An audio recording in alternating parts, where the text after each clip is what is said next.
The story opens in Thailand, where a group of friends meets up only to find their intended boat already gone. Max hustles James and Sarah toward another boat, persuading the captain to clear out other tourists so they can have the water to themselves.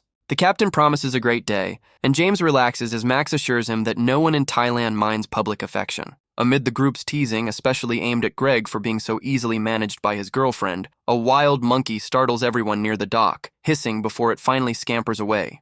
Undeterred, the friends board the boat and settle in to celebrate. Once aboard, Max reveals she's been offered a real job with a swimwear company. Max calls it a once-in-a-lifetime opportunity, but Sarah reminds her they'd already planned to move to New York together. Max insists the Los Angeles offer changes everything and pushes Sarah to come with her instead. Sarah hesitates, worried about leaving her whole life behind, but Max promises that all she'll need in LA is Max herself. As the party continues, Max sends Sarah off to swim while she stays behind playing Flip Cup. Suddenly, the boat's engine revs and pulls away with Sarah still in the water. She shouts after it, but no one notices she's missing until she's stung, again and again, by a swarm of jellyfish. Finally, the group realizes Sarah isn't aboard, stops the boat, and pulls her from the water. Adrian admits she never noticed Sarah was gone, and Sarah is left covered in painful welts. A dinner tempers flare. Max rages at the boat captain's carelessness, and Adrian calls it a basic safety failure. Max offers to have her father go after the captain legally, prompting Adrian to joke that Max is somehow making herself the real victim of the day. Sarah and Max trade half-hearted apologies, and the group teases Adrian about her tiny bladder, causing the chaos in the first place.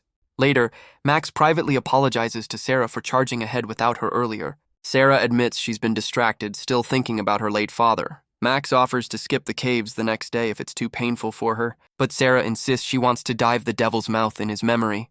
Sarah credits Max with keeping her grounded in school after her father's death, and the two share a lighthearted moment as Max teases her and Sarah for always dressing alike. Renewing an old promise, Sarah declares, "You and me, till the stars burn out." She jokes about always packing snacks for emergencies, crediting the habit to her old scouting days. Always be prepared.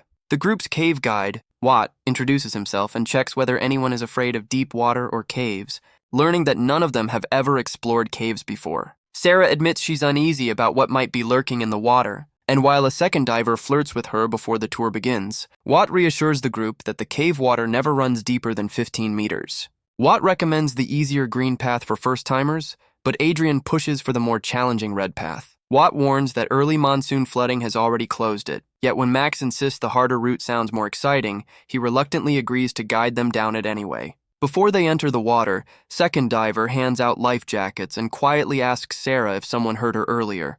She admits she was badly stung by jellyfish the day before, and diver calls her lucky.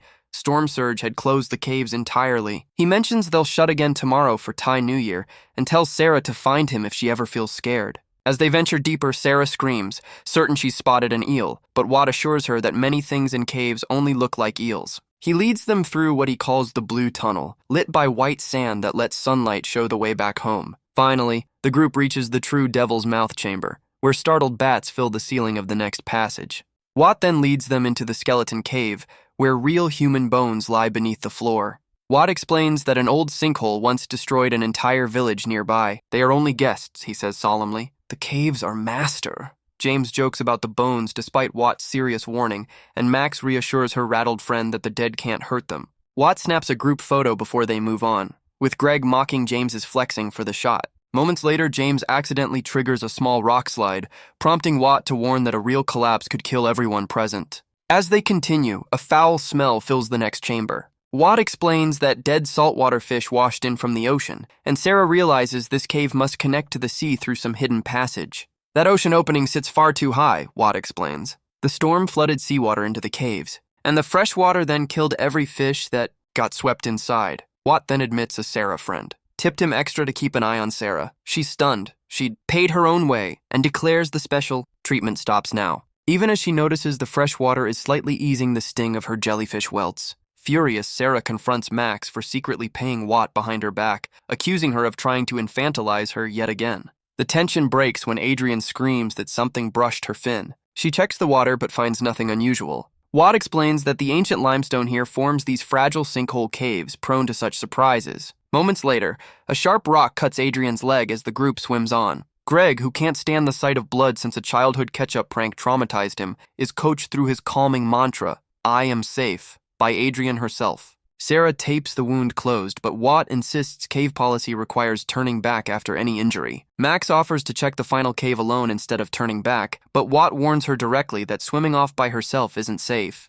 The group agrees to visit the last cave together instead, repeating Greg's mantra as one to steady him. Once inside the glowing chamber, everyone switches off their lights. Sarah admits the trip Max planned turned out to be worth it after all, right before screams erupt as Watt's fellow diver is suddenly hurt underwater, blood spreading through the water around him. Watt orders everyone out immediately. When Sarah asks if they should go back for the injured diver, Watt only mutters a single frightened word in Thai, then translates it for the group: shark. Sarah demands to know how a shark got in here, and Watt explains that certain sharks can survive equally well in salt and fresh water. Max jokes nervously about how it even got inside, then quickly turns serious, demanding a real plan before anyone re-enters the water. Watt insists he alone can keep the group safe, but Max flatly refuses to follow him back in. The friends argue, unable to agree, until Watt announces he's leaving, with or without them. Moments later, Adrian realizes Watt has slipped out of sight entirely. He's simply gone, leaving the friends alone in the dark. Sarah refuses to believe their guide really abandoned them,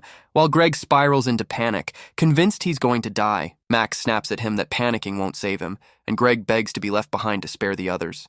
James refuses, insisting Greg is their way out, and together they help him scramble over the treacherous rocks. But when Greg is separated from the group to fetch a spare vest, screams echo through the tunnel. The shark has found him. Adrian refuses to leave without knowing what happened, but all they find is his empty life vest floating in the water. Sarah guesses aloud that it must be a bull shark, a species that can survive in fresh or salt water and is known for being especially aggressive. James admits he can't understand how this happened.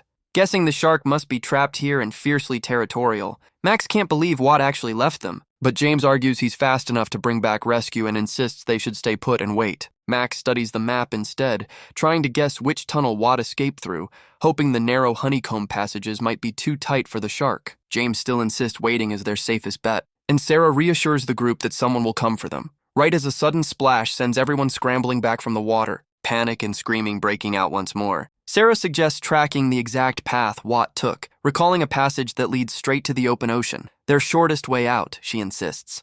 Max warns they have no map for where it leads, and fears the shark might be trapped here for a reason. Meanwhile, Sarah pushes that Adrian needs real medical help for her bleeding leg, but Adrian breaks down sobbing, certain Greg is already dead. James says they have to accept that Watt is probably gone too. Max demands the map so she can go for help alone, but Sarah refuses, and the two friends fight over it, until Adrian is pulled into the water in the struggle. James screams for her to get out fast, and the group reaches down begging her to grab their hands. But the shark drags her back under, and the cave falls silent.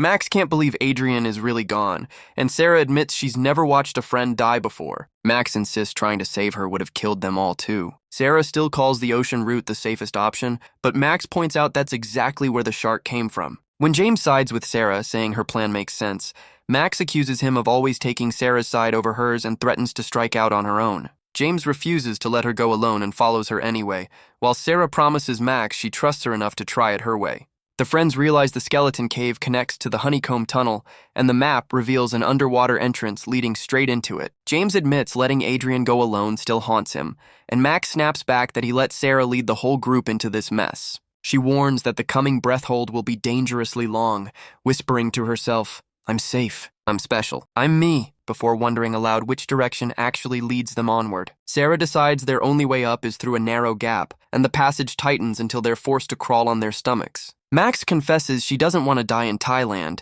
admitting she feels she's wasted too much of her life. Sarah promises they only need to keep moving to survive. Suddenly, the ground collapses behind them, causing one end of the tunnel to become completely blocked. Ahead, they finally glimpse real daylight through the rock, but suddenly the rock beneath her breaks away, and Max is left hanging there. Sarah warns her to stop thrashing before the ledge gives way, and Max screams for the others to pull her back up. Sarah strains to hold on but can't lift her. "I have to let you go," she tells her, breaking down. And then the three of them climb back down to look for another way out. They find a hidden tunnel lined with small pockets of trapped air, and Max offers to swim ahead and scout how far it goes. Suddenly, a rock breaks loose and falls on James. He becomes trapped beneath it and can't get out. With his final breaths, James looks at Max and says, "I love you," before the water takes him. Max forces herself to keep moving, sobbing his name as his light disappears below. The shark suddenly resurfaces right where they're hiding, but at last, exhausted, Sarah and Max claw their way clear of the water. Sarah recognizes the ledge cave where Adrian died,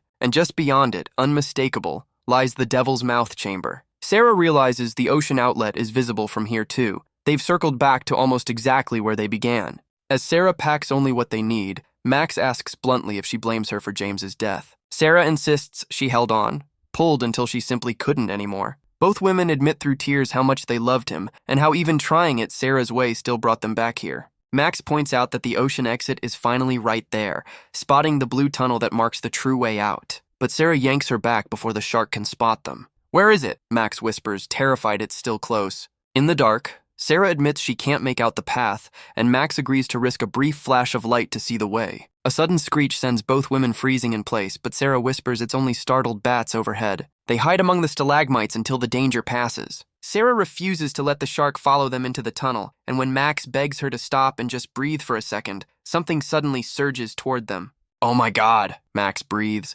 realizing how close they finally are, only to realize a moment later that they're trapped. Sarah points them toward the ocean outlet one more time, and Max jokes bitterly that they're clearly not moving to Los Angeles after this. "We're still here," Sarah says quietly, holding on to that fact, letting herself imagine all the time they'll have once they're free. "Together," she says, "we'll learn to live with what happened."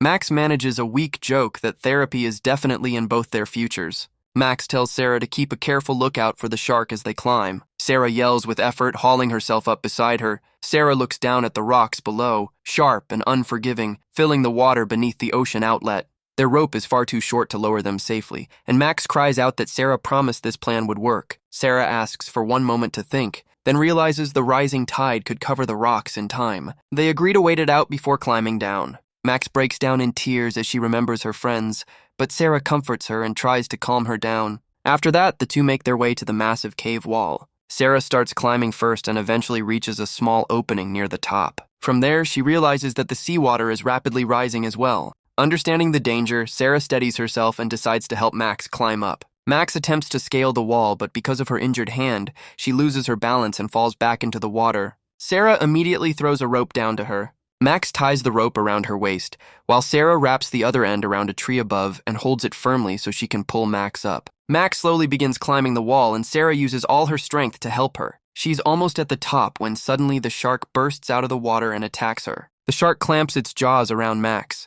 Since the other end of the rope is connected to Sarah, she is also dragged toward the water. Realizing the danger, Sarah pulls out her knife and cuts the rope. The moment the rope snaps, she saves herself, but helplessly watches as the shark devours Max before her eyes. Losing her last remaining companion shatters Sarah emotionally. In panic and despair, she grabs a rock and repeatedly bangs her head against it. But moments later, she comes up with a plan to kill the shark. Sarah swims to a large rock and climbs onto it. She firmly drives her knife into the rock, then takes out her rope, wraps it around the knife, and hangs herself from it. She begins kicking the water to attract the shark's attention. When the shark does not appear, she starts shouting loudly. Finally, to lure it closer, she lets blood from her wound flow into the water. Drawn by the scent of blood, the shark rushes toward her. Just as it comes close enough to attack, Sarah pulls her legs up, causing the shark to slam headfirst into the rock at full speed. The impact only makes it more aggressive. It attacks again, but once more crashes into the rock. For the final time, Sarah lures the shark toward her. This time, enraged beyond control, the shark launches itself out of the water and lunges straight at her. At the exact moment it attacks, Sarah lets go of the rope. The shark crashes into the rock with tremendous force and becomes trapped beneath it. Within moments, it dies. Sarah watches in relief as the shark finally stops moving. The path to freedom is now open. She safely emerges from the water and soon discovers a small opening leading out of the cave. Without wasting any time, she swims through it and escapes. After enduring countless hardships, sacrifices, and the constant shadow of death, Sarah is finally free. And with that, this thrilling story comes to an end.